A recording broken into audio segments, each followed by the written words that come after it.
Under the cold glow of the twin moons of Solaris Prime, the Gyran Palace gleamed like a jagged crown of crystal. Inside its grandest hall, filled with sharp laughter and smug faces, Princess Varelka stood still, her violet eyes locked on the marble floor. She wore ceremonial robes stitched in silver thread, but she knew their beauty was not for her dignity, was for the spectacle. The Gyrans had invited the Terran envoy for peace talks, but the final gift offered to the humans was anything but sincere. When Commander Elias Rain stepped forward tall.com, Human, the Gyran Emperor, smiled coldly and gestured toward the princess. As a sign of our new alliance, he declared, "We offer you Princess Varelka Royal, by birth, though sadly incapable of continuing any noble line." The hall chuckled, the court amused by their own cruelty. Varelka's fists tightened inside her sleeves. She had heard the whispers all her life: infertile, cursed, useless. In the Empire, a princess who could not bear heirs was no better than furniture. She expected the human to laugh, to refuse, to walk away. But Elias did something no one expected. Stepped forward, nodded once with respectful gravity, and said, "The Terran Alliance thanks you for your generosity. We will care for the princess." His voice was calm, but something in his eyes made the laughter die. No one stopped him as he gently offered his arm to Varelka. With no word spoken, she placed her hand in his, and together they left the hall. The corridors behind them grew silent as the doors closed. On board the Aegis Dawn, the Terran diplomatic cruiser, Varelka expected confinement or interrogation. Instead, she was given a private room, small but warm, filled with living plants and a view of the stars. The humans were strange. They greeted her with cautious politeness, but no one stared. No one asked about her womb. Elias checked in on her daily, never forcing conversation, simply offering presence. It was unfamiliar. Days passed in silence, but not loneliness. She watched the crew laugh and work, struggle and eat together. They were imperfect, unpredictable, emotional, and somehow free. One evening, Elias brought her a book hold, bound in faded leather. "It's poetry," he said, "from Earth." She had never read poetry. She had never been given anything without strings. As they drifted through the stars, Varelka slowly shed the chill of her old life. But shadows remained. Why had Elias accepted her? What did he want in return? One night, unable to sleep, she asked him. They stood by the observation deck, watching a comet tail shimmer past. "Was it pity?" she asked quietly. Elias looked at her, eyes steady. "No," he said, "it was choice. The Empire gave you up as a joke. I saw a person." The silence that followed stretched long, but it was no longer heavy. The next week, Elias requested a detour to the Lunar Institute of Genetic Restoration. Varelka was confused. "Why are we going there?" she asked. "You've been told you're infertile your whole life," he replied. But that was by Gyran standards. Human science sees things differently. She didn't know whether to hope or fear, but the spark had been lit. The Aegis Dawn changed course, and Varelka found herself staring at a future she never imagined. Behind them, the Gyrans laughed, thinking they'd rid themselves of a burden. But far ahead, past stars and silence, something impossible stirred, something waiting to be born. The Aegis Dawn glided through the silence of space, a single Terran ship carrying a strange passenger and a stranger purpose. Princess Varelka sat by the window of her quarters, watching distant stars pass like ghosts. The ship felt alive in a quiet way, filled with people who didn't bow or whisper, who treated her not as a symbol or a shame, but as someone real, though she was still unsure of what that meant. Elias Rain, the human commander, never questioned. Her silence would forced her to speak. He only made space for her, offering her books, music, and sometimes a simple cup of earth-grown tea with a quiet nod. Her room, unlike anything in the cold glass halls of the Gyran Empire, had warmth in the lighting, soft textures on the chairs, and a small table with growing vines whose flowers opened slowly under artificial sunlight. One day, Elias invited her to the ship's garden, hidden deep in the lower decks, where real soil lined the walls in raised beds and green things stretched toward soft lamps overhead. It was humid and smelled of life, a smell she had never known. "This is where I go when I want to think," he said, brushing his fingers across the leaves. "The crew helps keep it alive. Te reminds us of Earth." Virelka stepped cautiously among the rows, her fingers brushing petals as if they were made of fire. A flower opened under her touch, and for the first time in years, she smiled. That same evening, Elias brought her news. The Lunar Institute had accepted his request. They would make a full evaluation of her condition, free of charge, with no political requests attached. She didn't understand why. "What if they find nothing can be done?" she asked. "Then we know," he said simply. "But you deserve to know for yourself, not because someone told you what you can or can't be." She didn't sleep that night. The fear of hope was heavier than the fear of failure. When they arrived at the Lunar Institute, a vast structure suspended over Earth's moon like a giant web of silver. She was taken in by the medical team humans, but also Terran allies from across colonies. She expected judgment. Instead, she was met with curiosity, gentleness, and quiet respect. They scanned her body with soft lights, tested her blood with painless patches, and studied her genetic code with technology more advanced than anything in the Gyran Empire. A case passed, and though no promises were made, the doctors whispered in hopeful tones. They spoke of dormant sequences, of cross-species compatibility, of hidden potentials overlooked by her people's limited science. Every day Elias checked in, not as a commander, but as someone who simply cared. They walked the garden paths of the station, and Virelka began to ask questions. First about Earth, then about humanity, and finally about him. He never gave grand answers, only stories, memories, and quiet thoughts that lingered longer than she expected. Then, one morning, as the station's light dimmed for artificial night, the lead doctor entered her room holding a datapad, his face lit with something she had never seen in a physician wonder.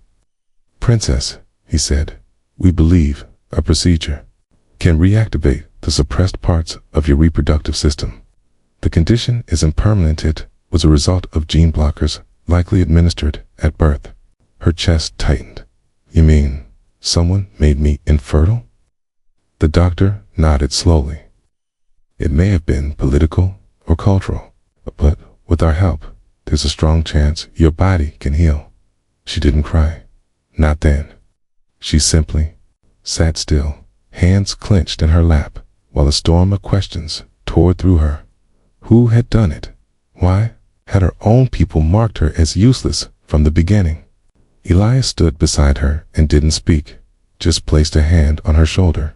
The procedure began the next day. It was painless, almost gentle, a quiet series of injections and cellular treatments that lasted several weeks. During that time, Virelka changed. She spoke more, walked often, and sat in the garden with her eyes closed, breathing in the scent of green life. She and Elias talked about identity, about what it meant to choose one's path instead of being born into it. The day before the final treatment, she asked him why he had taken her from the Empire. "You could have walked away," she said. Elias looked at her with steady eyes. "I don't like jokes that hurt people," he replied. "And you deserved more than to be someone else's punchline." She didn't respond, but later that night, as she watched the earth turn slowly below, she pressed her hand, too, her stomach not with longing, but with wonder. The next morning, the doctors confirmed success. Her system had responded to treatment, and her fertility had returned. You may not conceive right away, the doctor explained, but the possibility is now yours. For the first time in her life, possibility was a word that belonged to her. She walked the station's garden one last time, the sky filled with stars, her thoughts tangled in 1,000 emotions, gratitude, fear, joy, and something quieter, hope. As the Aegis Dawn prepared for departure, Varelka stood beside Elias. On the command deck, her hands clasped in front of her. "Thank you," she said simply. "For what?" Elias asked. She looked at him, her voice soft. "For not laughing." The ship turned toward deep space, engines glowing, and began its jump to the next destination. Behind them, Earth glowed like a blue flame. Ahead of them stretched the dark, endless sky, filled with possibilities waiting to be born. The Aegis Dawn moved silently through the stars, its smooth hull glowing softly under the cold light of distant suns, while inside, the crew worked and lived as always, unaware that something extraordinary was about to happen deep within the ship's quiet heart. Varelka had returned to her room after another peaceful walk in the garden deck. Her mind calm but strangely restless, her thoughts drifting toward memories that no longer hurt as much as they used to. She had begun to change, not just in body, but in spirit, no longer just the castaway princess or a symbol of imperial failure, but something more, something whole. Okay. She often watched Elias from afar as he worked in the command center, steady as ever, kind in a way that never pushed, but always remained. Their conversations had grown longer, filled with stories and shared silences, and something had begun to grow between them, gentle, unspoken, but undeniable. Then, one morning, Varelka woke up with a strange tightness in her chest and a sudden dizziness that forced her to sit on the floor beside her bed. Her vision blurred, and for a moment, fear gripped her, the kind that comes when the unknown knocks too early. She called for help, and the ship's medics arrived quickly, guiding her carefully to the medical bay, where she lay in silence as the scanners moved over her body. Elias arrived shortly after, eyes sharp with concern, standing beside her without a word. Minutes passed in tense quiet until the chief medic turned around, holding a thin tablet in his shaking hand, his face pale but lit with wonder. "You are pregnant," he said softly, almost as if he couldn't believe it himself. Varelka blinked, not understanding at first, the word echoing in her mind like a foreign song. "Pregnant?" she repeated, her voice barely above a whisper. The medic nodded. "Naturally conceived. No intervention. The embryo is stable." "Real." Elias sat down beside her, silent, his gaze filled with questions, but also something else, hope, maybe fear. Varelka's hand drifted to her stomach, though there was no change yet to feel. "But how?" she asked, more to herself than to anyone else. The answer came slowly from the medic. The treatments had fully restored her, and the genetic compatibility between her and Elias had been far higher than predicted. Somehow, against everything her people had believed, life had taken root. The news spread quickly through the Aegis Dawn, but the crew, loyal and discreet, said nothing to outsiders. Still, it didn't take long before the whispers reached Terran Command, and then, beyond, to the Gyran Empire. The reaction was swift and furious. The Empire sent encrypted messages demanding her return, claiming the child as royal property, as if the miracle inside her was simply another piece of political currency. Varelka refused. She had not asked for this child, but now that it existed, she would protect it with everything she had. She met with Elias privately, her voice calm but firm. "They will come for me. You know that." Elias nodded. "Then, we'll be ready." He made contact with the Terran High Council, explaining the situation. The council, surprised but intrigued, sent back a single message: protect the mother. Protect the child. Do not yield. What had begun as a quiet mission had now turned into something far larger. The Aegis Dawn altered course toward a neutral system. Rielka would apply for asylum, and Elias would defend her right to remain free. But space was not empty, and messages traveled fast. As the ship passed through the Australian corridor, a stretch of deep space near old war routes, the long-range scanners picked up a gyrane cruiser on an intercept path. Varelka stood on the bridge beside Elias, watching the red signal blink on the map. "They're not here to talk," she said. Elias gave the order to activate the ship's defense systems. Though the Aegis Dawn was not a war vessel, it was built for diplomacy, not combat. Still, the crew prepared, silent and steady, many of them veterans from older battles. As the gyrane ship drew closer, Varelka made a choice. She stood before the ship's internal broadcast system and spoke to the crew herself. "I am no longer a discarded princess," she said. "I am a mother now, not just to a child, but to something greater future that was never supposed to exist. I ask you not to fight for me. Fight for what we are proving together, that life cannot be controlled by power or ended by fear."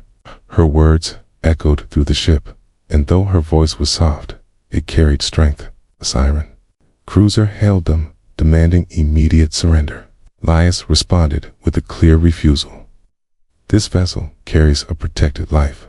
Stand down or be seen as enemies of peace."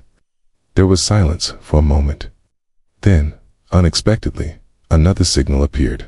Another gyrane vessel, smaller, bearing markings of a noble family. A voice came through. "We will not stand with tyrants. We recognize the mother, the child." It was a noble from a rival house, one long opposed to the ruling emperor. The situation changed in seconds. The first gyrane cruiser hesitated, caught between duty and fear of civil fallout. Elias used the moment to jump the Aegis Dawn into hyperdrive, racing toward the neutral station where asylum would be granted. When they emerged from the jump, the station was ready, Terran guards, medical teams, and a secure perimeter. Varelka was rushed to medical review. The pregnancy was stable, the embryo growing fast, its hybrid nature a miracle of science and fate. As she lay resting, Elias sat by her side, watching the stars beyond the window. "Do you think they'll ever stop coming?" she asked. He shook his head. "No, but you won't be alone." She reached out, took his hand, and held it tightly. The child inside her was small, but its presence was strong, a symbol of everything that was not supposed to happen. And yet, it had the cold silence of space. Something had sparked a life that would change the balance of empires and the meaning of what it was to be human, or gyrane. The storm was only beginning, but inside her, the future had already taken root. The neutral station floated in deep space like a silent guardian between two galaxies, its silver rings slowly spinning as the Aegis Dawn docked with quiet tension hanging in the air, while inside, every step felt like walking on glass. Varelka, now carrying a life that should have been impossible, moved through the halls under quiet watch, flanked by Terran guards and medics who had learned to treat her not as a royal, but as a person. Though the title still clung to her like a forgotten chain.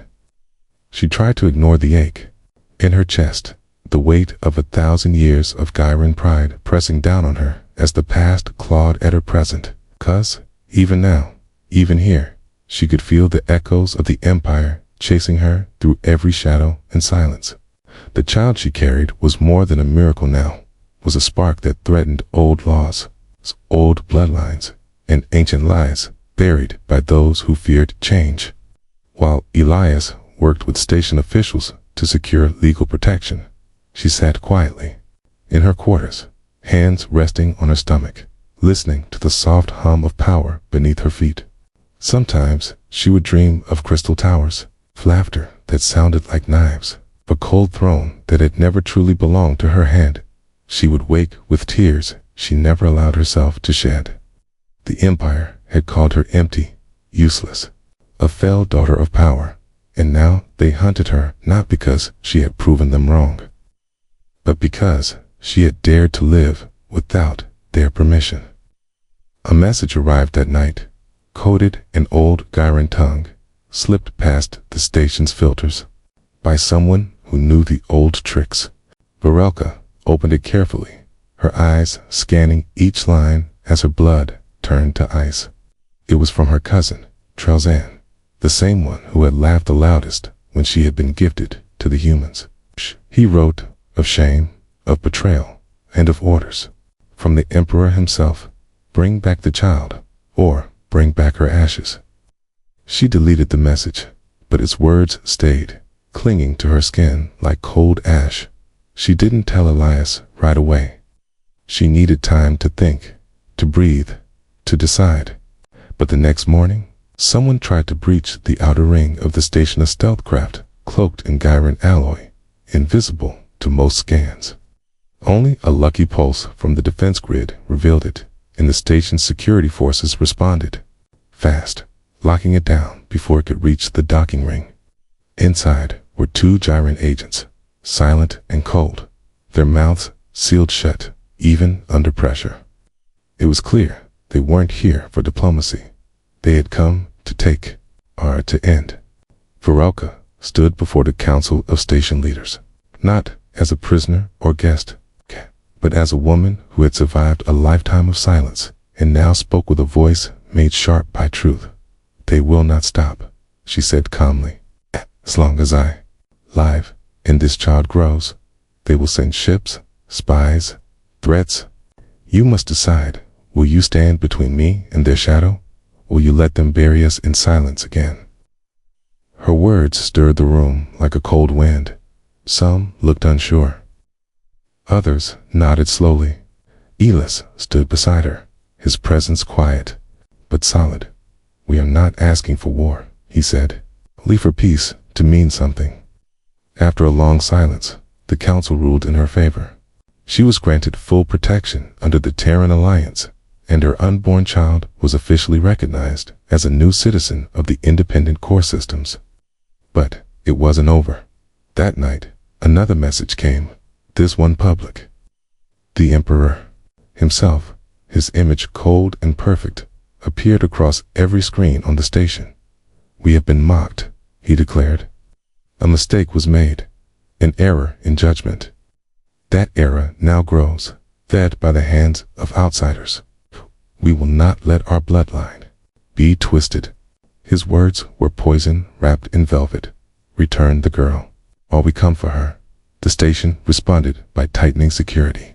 Drones patrolled the halls. Shields were strengthened. But fear doesn't always wear a uniform. One of the stations. Outer workers in, old engineer, quiet and unnoticed, was found tampering with the gravity stabilizers near Varelka's quarters. When questioned, he confessed to working with a Gyran contact in exchange for credits and freedom for his family. The betrayal cut deep, not because of who he was, but because of what it meant. The Empire's reach was longer than they had guessed. Elias met with command officers and proposed immediate relocation to a hidden Terran colony. But the process would take time, too much time. Varelka, feeling the child shift within her for the first time, made her decision quietly. She asked for a private meeting with Elias, and when he arrived, she looked him in the eye with steady fire. I cannot keep running, she said. This is no longer just about hiding. It's about showing them I'm not afraid. Elias frowned. You're carrying the future, Varel.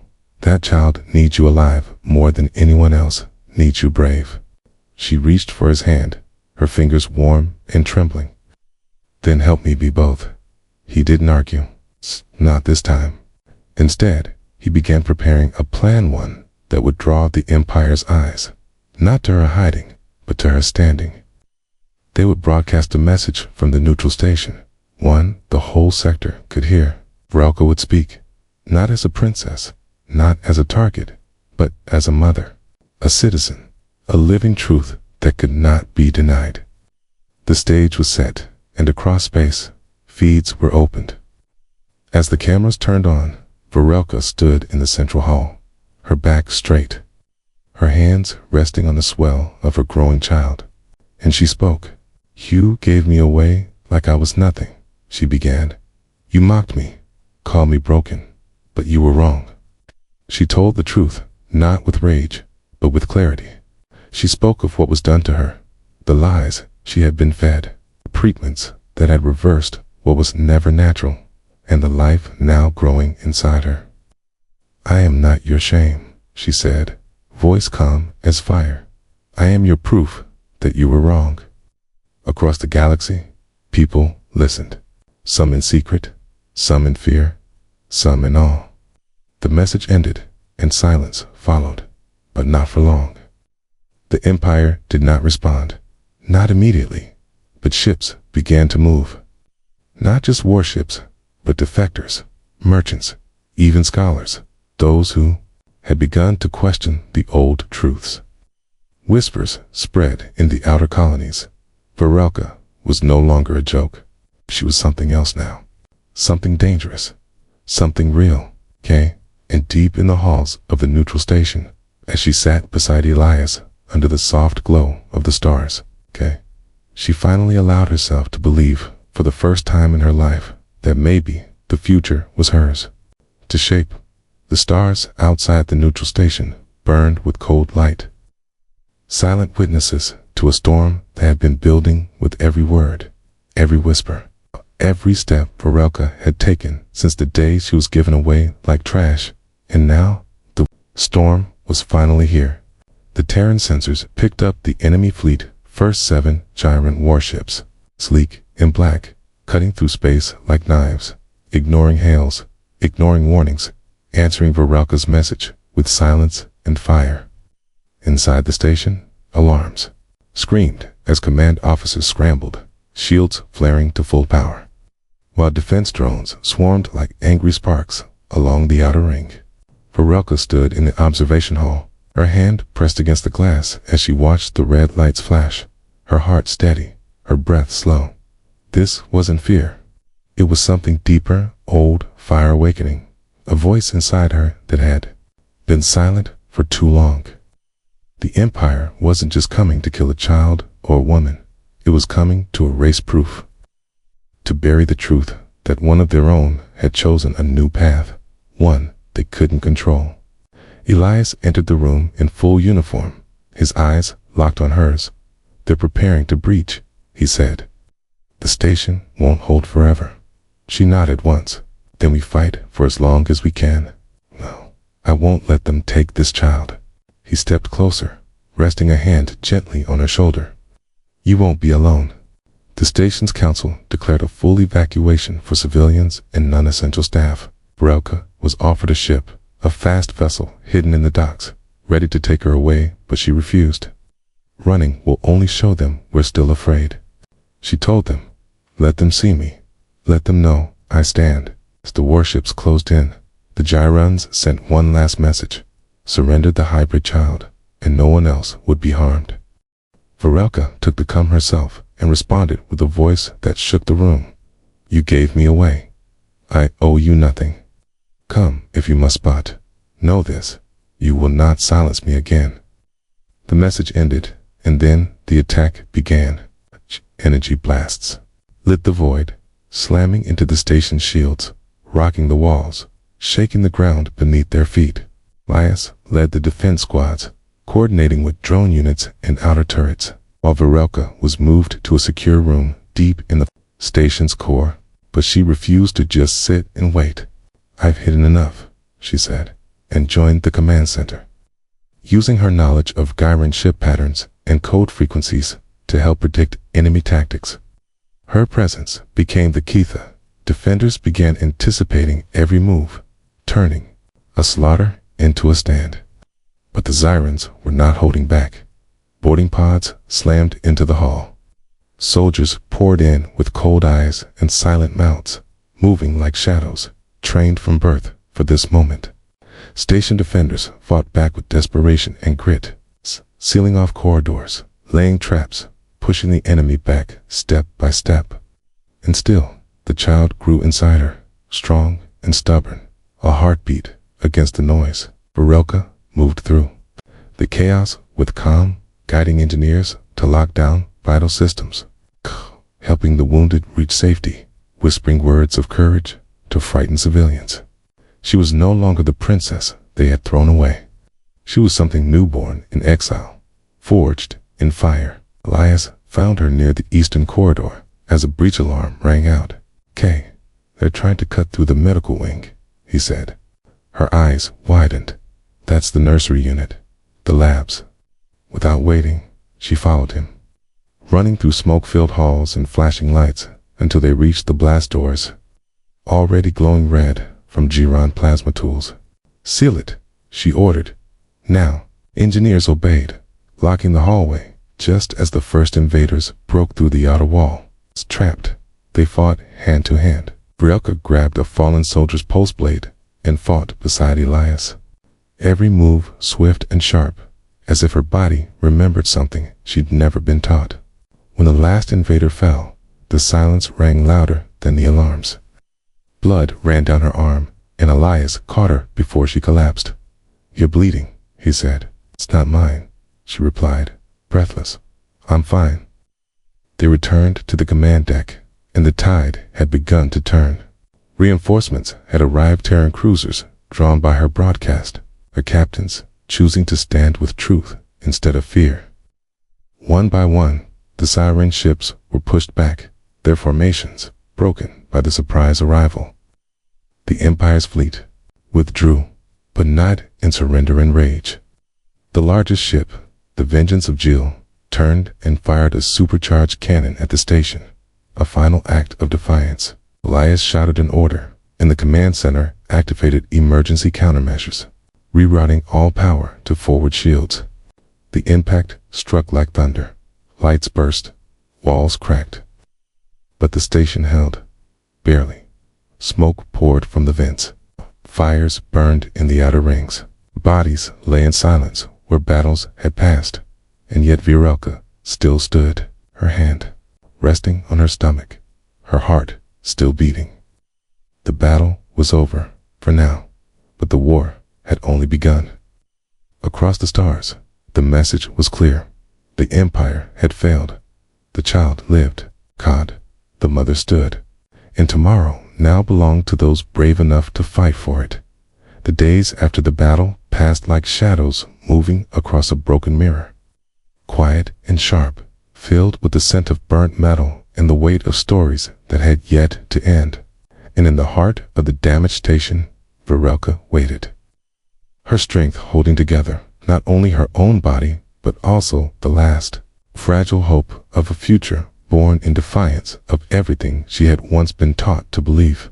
And then, one early morning, when the stars outside blinked like tired eyes, her child was born not in the golden halls of a palace, not in the silence of exile, but in a medical bay half-lit and still humming from emergency power.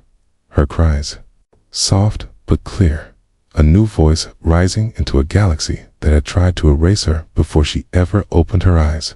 The doctors, both human and alien, worked with hands steady and quiet, aware that history was being written in the small form wrapped in a heat blanket, a skin pale blue with a soft glow under the light, her eyes wide and deep, neither fully Chiron nor fully human, but something beautifully in between.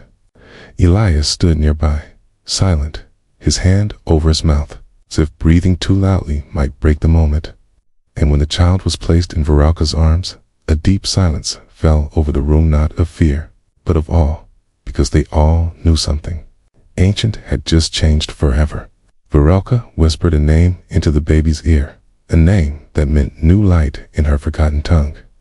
And then she looked at Elias with eyes full of quiet fire and said, "It's time to go back." He didn't ask where he already knew. The Giron Empire had gone silent after their failed attack, their ships retreating, their pride shattered, but silence from them was never peace. It was planning. It was poison in the dark, and Varelka knew that if she stayed hidden, they would only grow bolder again in time. So she sent out a message, not to beg, not to argue, but to declare. In her voice was no fear, only strength, as she said, I am returning. I do not ask permission. I am not coming to kneel. I come as a mother. I come as truth. Her ship, the Dawnfire, left the station, escorted by a mixed fleet of Rhone frigates. Rogue traders, Rebel, Shiren, Scout Saw, bound together by something rare and precious, belief. Word had spread across stars, like wind across glass, and in every corner of forgotten space. Someone whispered about the princess who had returned with the child and a fire no one could kill. As she approached Gyran space, the stars turned cold, the systems darker, more ordered, as if every planet had been carved and placed by hands that hated disorder. And when her ship entered orbit over the capital moon, she saw the towers still, tall, still flawless, still empty of warmth. The Empire sent no greeting, only silence, as if hoping her presence might vanish if unacknowledged. But she landed anyway. With the child in her arms and Elias at her side, she walked down the ramp, onto ground that had once spit her out like trash, and now the ground itself seemed to hold its breath. A crowd had gathered, not soldiers, but people, workers, young and old, unsure, curious. Many of them never having seen her face except in whispers or warnings. The guards tried to push her back, but they were unsure because she walked with no weapons, only with a child in her arms and a truth that burned brighter than any order. Then a voice rose from the steps of the citadel. Deep encoded was Trelzan, her cousin, flanked by armored guards, his face hard with pride, but his eyes flickering with something else.